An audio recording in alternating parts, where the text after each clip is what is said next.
Hallo, liebe Tanja, ich freue mich, dich bei den Lea Voices zu begrüßen.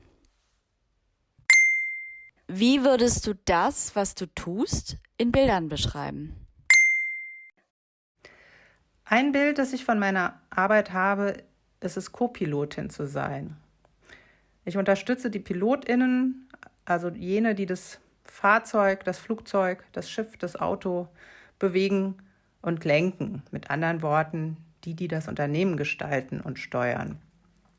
Und meine Aufgabe ist es dabei eben nicht selbst, ins Lenkrad einzugreifen und zu fahren oder zu fliegen, sondern vielmehr die Karte zu lesen, mich mit in der Umgebung umzusehen, meine Wahrnehmung mit einzubringen und zur Verfügung zu stellen und gegebenenfalls auch auf schwierige Stellen hinzuweisen oder Leitplanken zu beachten, die vorhanden sind.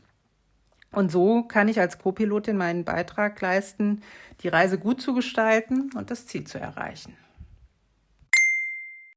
Warum bist du geworden, was du geworden bist? Ein Aspekt ist sicherlich der, dass ich gern Fragen stelle und auch zuhöre.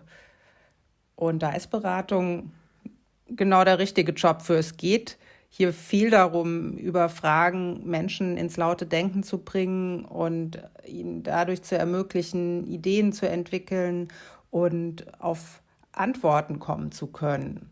Und das ist was mir wirklich viel Freude in diesem Job auch macht. Welche Aufträge sind aus deiner Sicht schwierig zu bearbeiten? Das sind ganz klar Projekte, bei denen das Ergebnis schon definiert ist und eine Erwartung formuliert wird, wie das Ergebnis aussieht. So funktioniert Veränderung und Beratung meiner Erfahrung nach aber nicht.